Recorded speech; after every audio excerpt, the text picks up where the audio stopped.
Le conte d'aujourd'hui est un conte arabe. Il s'agit du conte des deux chacals. Il y a fort longtemps, vivaient dans l'immensité du désert deux chacals qui s'aimaient d'une amitié sincère, un peu comme s'aiment deux frères.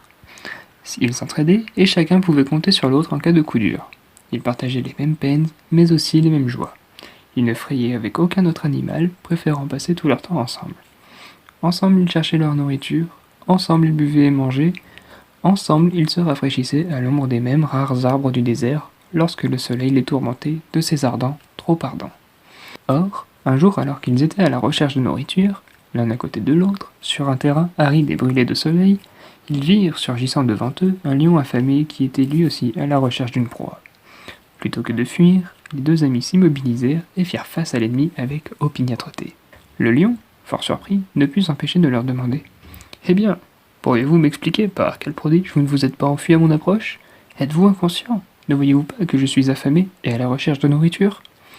L'un des deux chacals prit la parole et dit « Pour sûr, ô Seigneur, nous sommes fort conscients de cet état de fait. Nous avons vu que tu étais en chasse et que tu allais te jeter sur nous et nous dévorer. Nous avons cependant décidé de ne pas fuir. Quoi que nous fassions, aussi vite que nous puissions courir, tu nous rattraperais.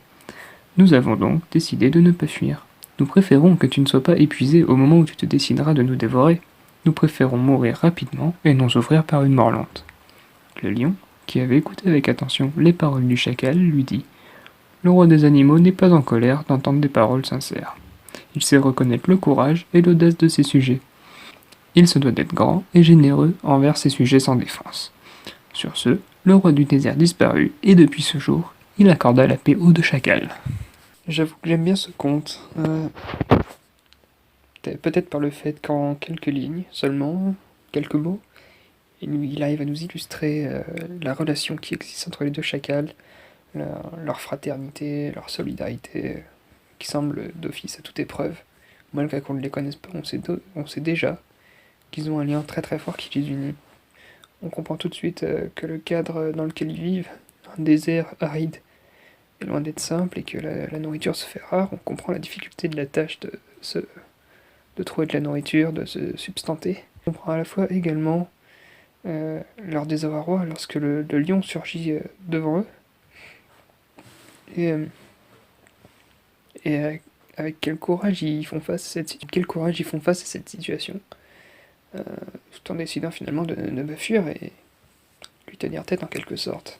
Par là même, on retrouve la noblesse du lion, qui est présentée donc évidemment comme le roi des animaux, mais qui traite avec beaucoup d'égards ses sujets et décide de les récompenser en quelque sorte de leur bravoure, en les épargnant et en leur accordant la grâce à vie, qui est quand même il y a le beau geste.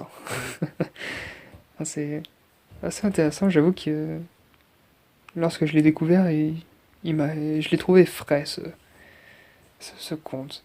Il nous met tout de suite dans l'ambiance, dans le désert aride, où le soleil est accablant, la chaleur est oppressante.